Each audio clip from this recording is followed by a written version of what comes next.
Les États membres de l'Alliance des États du Sahel, c'est ça, AES, elle a sa dynamique de mettre en place une structuration à une alliance, d'avoir une identité propre. Le passeport qui est annoncé rentre en ligne de compte de cette décision de l'Alliance des États du Sahel de s'affirmer, d'avoir sa propre identité. Donc le passeport étant un document qui permet d'identifier les ressortissants d'une région est bienvenu, on va dire.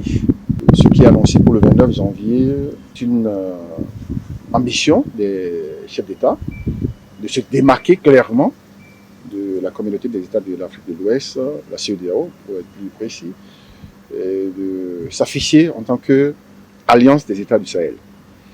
Une bonne chose, à mon avis.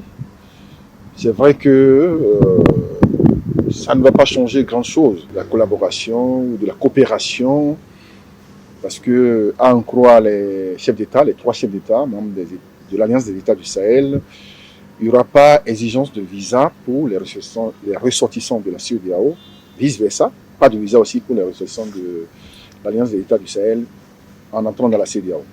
Donc on peut dire que la coopération à ce stade est une coopération, je dirais, pragmatique, une coopération mutuelle, une coopération agissante.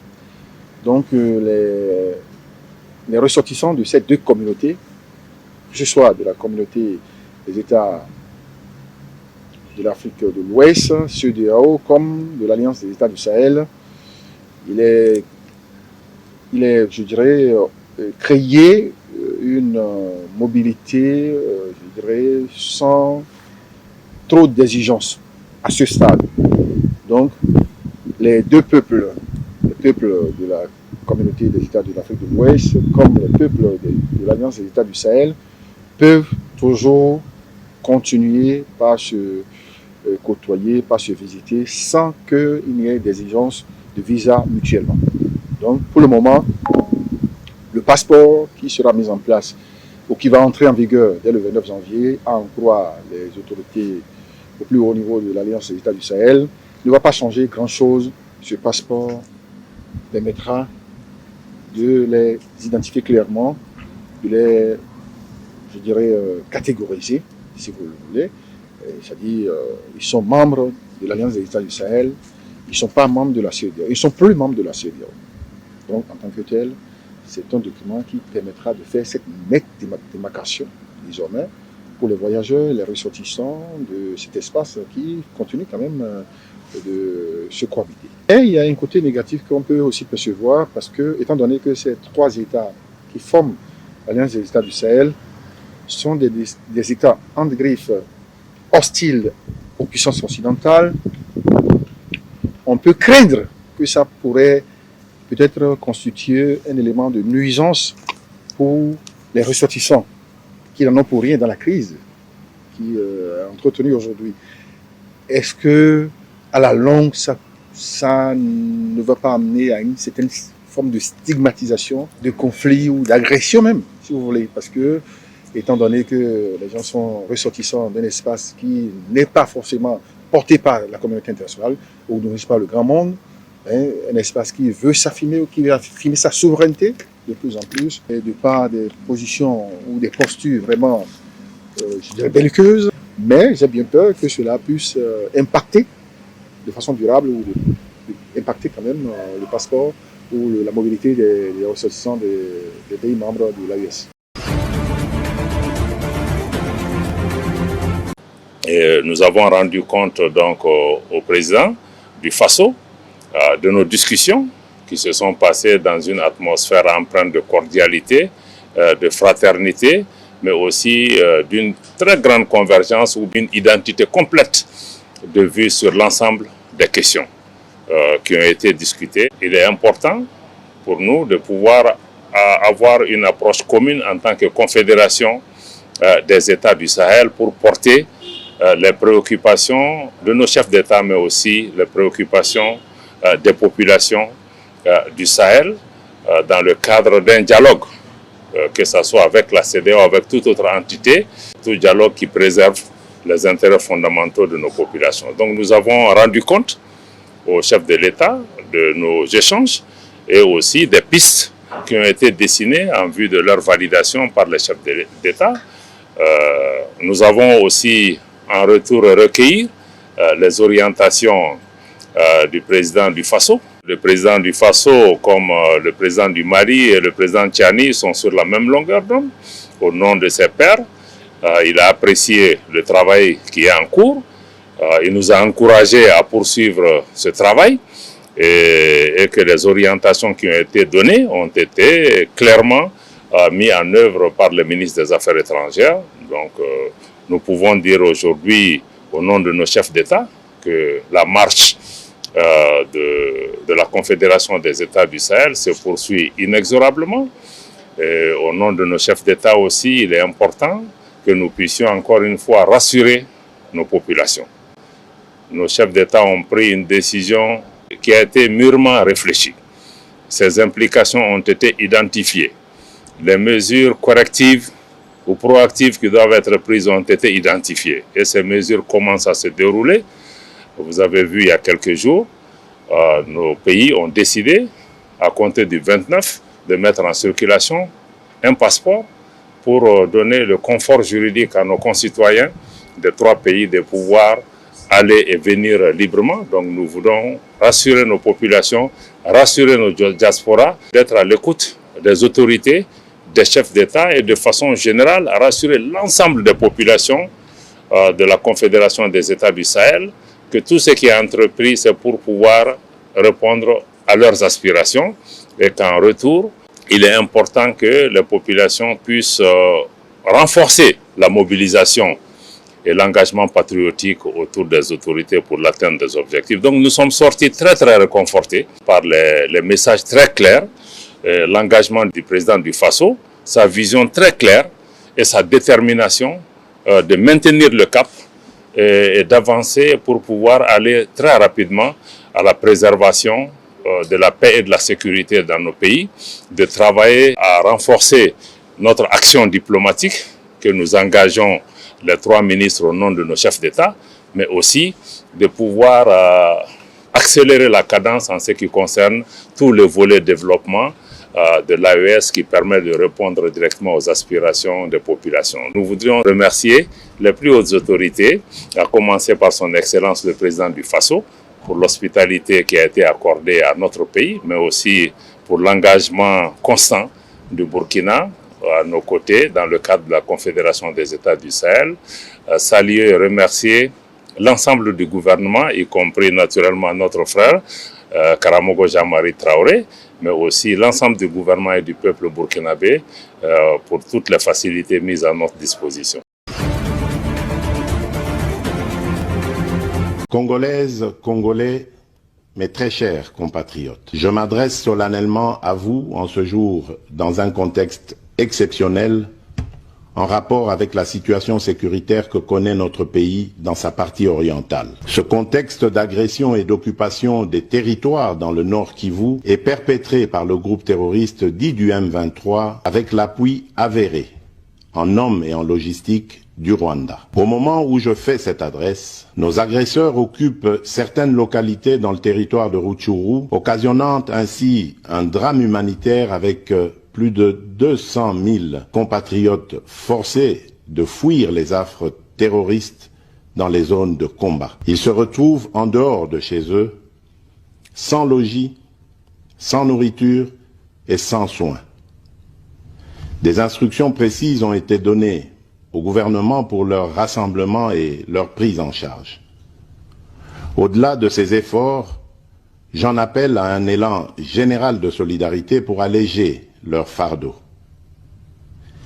Certes, cette situation n'est pas nouvelle. En effet, depuis plusieurs décennies, des groupes armés nationaux et étrangers écument l'est de notre pays en y commettant des atrocités innombrables sur fond d'exploitation illégale de nos ressources naturelles. En effet, sous la fallacieuse accusation de soutien des FARDC au FDLR, le Rwanda a en réalité des velléités expansionnistes, avec comme intérêt principal l'appropriation de nos minerais, et pour ce faire, Il s'active à déstabiliser l'Est du Congo pour créer une zone de non-droit en vue d'assouvir ses appétits criminels.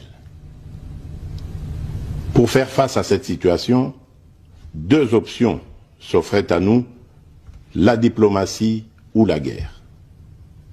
J'ai résolu de privilégier la première option, quitte à en venir à la seconde, faute de résultats. L'option diplomatique a donc été mise en œuvre.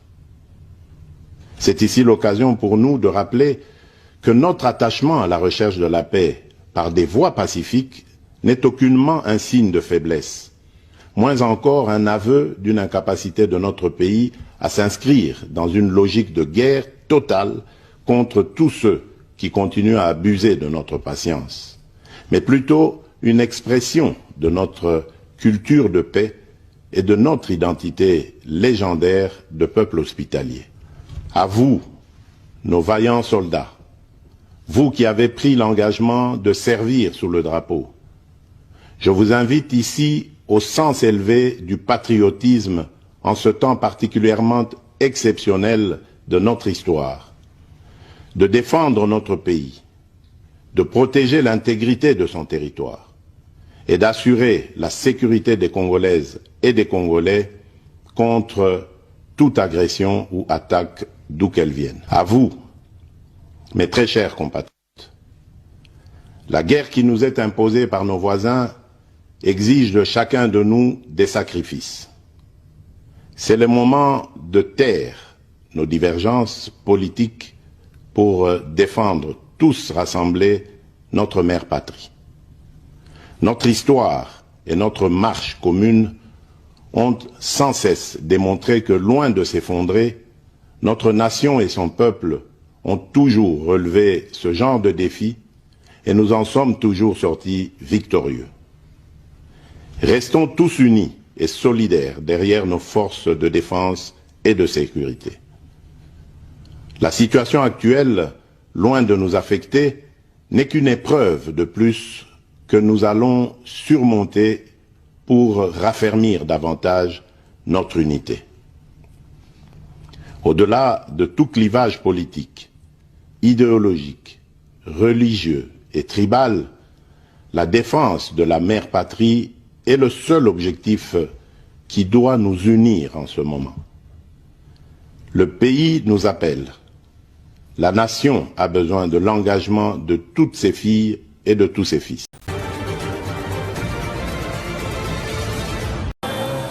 Des manifestations anti-rwandaises ont éclaté à Kinshasa mardi matin alors que les rebelles combattaient les forces congolaises à Goma, la ville clé de l'est du pays. Les participants ont fait part de leur colère et ont prêté serment d'allégeance au président congolais Félix Tshisekedi. Même s'ils font ce qu'ils veulent, si Kagame arrive ici à Kinshasa et prend la place du président Tshisekedi, il ne pourra pas gouverner. Le Congo est notre pays, la terre de nos ancêtres. Le sang qui coule n'est pas le sang des oiseaux, mais c'est le sang des humains.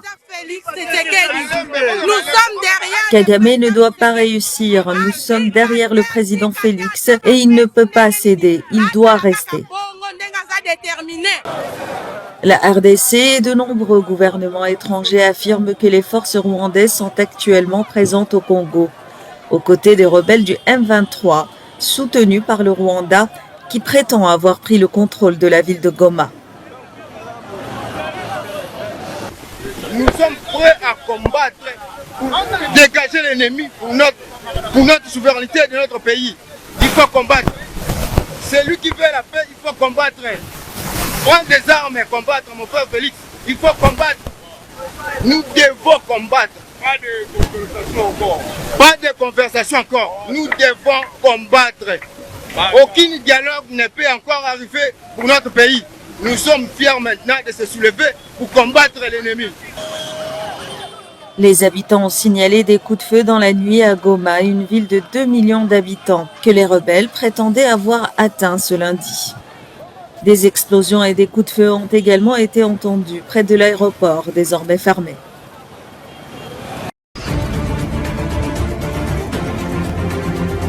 Plusieurs milliers de personnes ont manifesté ce matin à Niamey et dans plusieurs autres villes du Niger. Cela fait suite à l'appel du mouvement M62 pour célébrer le premier anniversaire du départ des 3 pays de la Confédération Alliance États du Sahel, de la Communauté économique des États de l'Afrique de l'Ouest, la CEDEAO. Je suis pas content. Je pense qu'il faut penser à quel Nigérien il est. Aujourd'hui, tous les Nigériens, on se retrouve par rapport à l'AES et nous sommes très contents de retrouver notre souveraineté et nous allons toujours œuvrer à aider le CNSP à aider à soutenir l'AES pour que cette souveraineté soit totale et mise en place. Cette manifestation a vu la participation des membres du gouvernement, des acteurs de la société civile et de nombreux anonymes. Beaucoup d'entre eux appellent les autres nations voisines à joindre cette nouvelle organisation. Nous demandons au Nigeria, à Patrice Talon, d'ailleurs, il y a tellement de Béninois ici. Donc, nous appelons nos frères. Ils n'ont qu'à suivre l'AES. Parce que l'AES ne reculera devant rien, devant personne. Parce que son peuple est derrière eux. Pour les autorités de Niamey, rien ne sera plus comme avant, car désormais, il est hors de question de faire chemin arrière. Nous sommes dans la Confédération AES où désormais la tolérance, la conciliation, l'acceptation de l'autre et le développement harmonieux vont guider chacun de nos pas. Cette date marquera le départ définitif du Mali de l'instance ouest-africaine.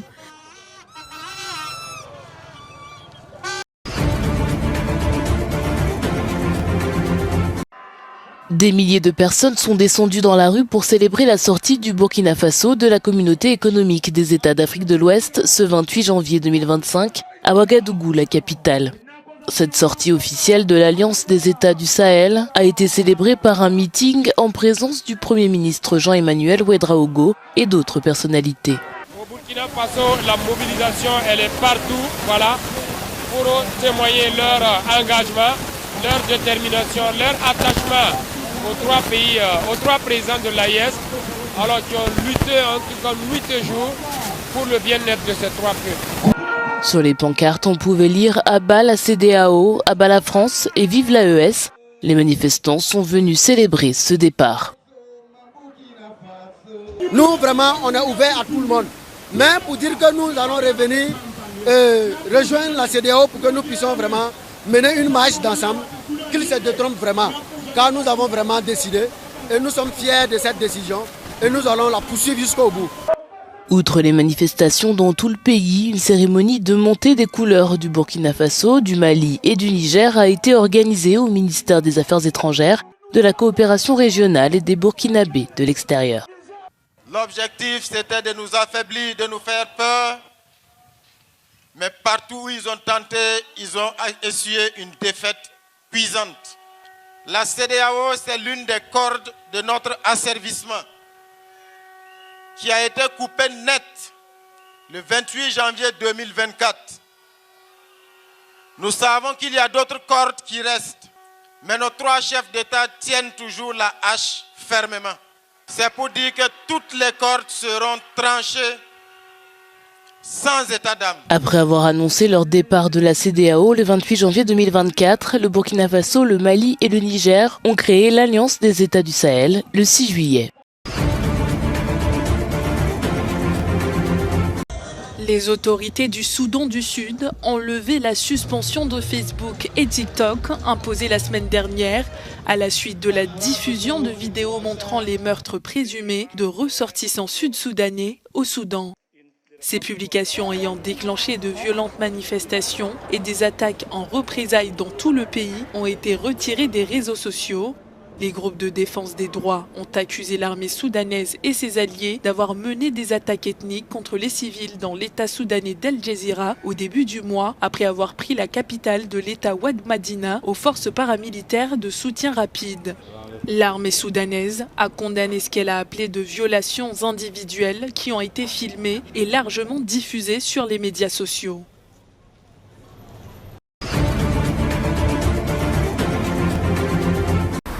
Le taux d'inflation au Zimbabwe a fortement augmenté en janvier, tant en dollars américains qu'en monnaie locale. Cette hausse est principalement stimulée par les prix des denrées alimentaires et des logements. En dollars, l'inflation a bondi pour atteindre 14,6% sur un an, après avoir augmenté de 2,5% en décembre. En monnaie locale, l'inflation a atteint 10,5% ce mois de janvier, contre une hausse de 3,7% en décembre, selon les données de l'Agence des statistiques.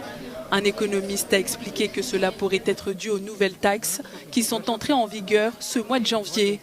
Dans son dernier budget, le ministre des Finances du Zimbabwe a introduit ce mois-ci une taxe de 0,5% sur la restauration rapide et une taxe de 10% sur tous les paris sportifs. Et la tendance de l'inflation pourrait être à la hausse puisque la sécheresse continue d'exercer des pressions inflationnistes. Le Zimbabwe a lancé une nouvelle monnaie adossée à l'or, mais elle a été fortement dévaluée en septembre et les devises étrangères sont toujours utilisées.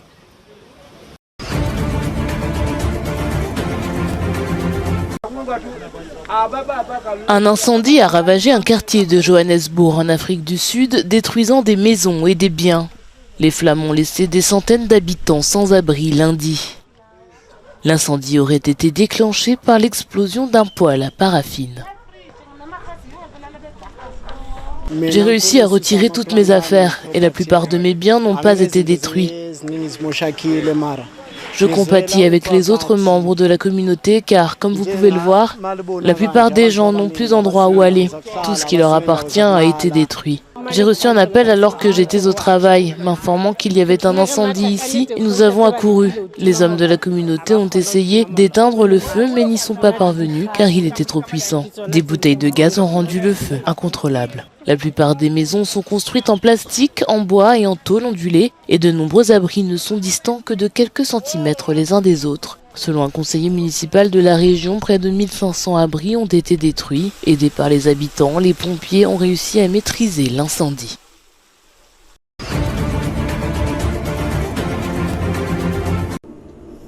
Le chatbot d'intelligence artificielle chinois créé par DeepSeek a bouleversé les marchés boursiers lundi. Wall Street s'est effondré par crainte que les grandes entreprises américaines, qui ont profité de la frénésie de l'intelligence artificielle, ne soient menacées par le concurrent chinois. Aujourd'hui et ces 2 derniers jours, j'ai lu des articles sur la Chine et sur certaines entreprises chinoises, dont une en particulier qui a mis au point une méthode d'IA plus rapide et beaucoup moins coûteuse. Et c'est une bonne chose parce qu'il n'est pas nécessaire de dépenser autant d'argent. Je considère cela comme un point positif, comme un atout. Je pense vraiment que si c'est un fait et si c'est vrai, et personne ne sait vraiment si c'est le cas, mais je considère cela comme un point positif parce que vous le ferez aussi. Vous ne dépenserez donc pas autant et vous obtiendrez le même résultat, du moins je l'espère. Le lancement de l'IA DeepSeek par une société chinoise devrait être un signal d'alarme pour notre industrie. Nous devons nous concentrer sur la concurrence pour gagner, car nous avons les plus grands scientifiques du monde. Le succès de DeepSeek a alimenté les débats sur la concurrence économique et géopolitique entre les États-Unis et la Chine. L'assistant IA de DeepSeek est devenu lundi l'application gratuite la plus téléchargée de la boutique iPhone d'Apple, poussée par la curiosité que suscite le concurrent de ChatGPT.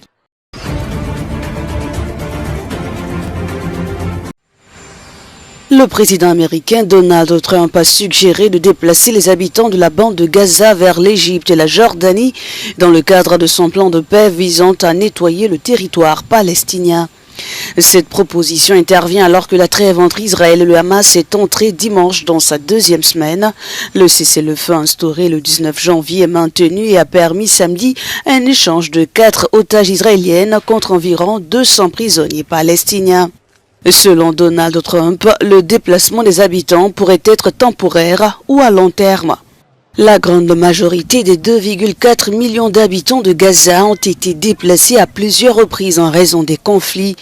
De son côté, le djihad islamique palestinien allié du Hamas a fermement condamné la suggestion du président américain, l'accusant d'encourager des crimes de guerre. L'Égypte, pour sa part, a mis en garde contre tout déplacement forcé des Palestiniens vers le désert du Sinaï, soulignant que cela pourrait compromettre le traité de paix signé entre l'Égypte et Israël en 1979. La Jordanie abrite déjà environ 2,3 millions de réfugiés palestiniens, selon les Nations Unies. Donald Trump a promis de s'entretenir très prochainement avec les dirigeants jordaniens et égyptiens.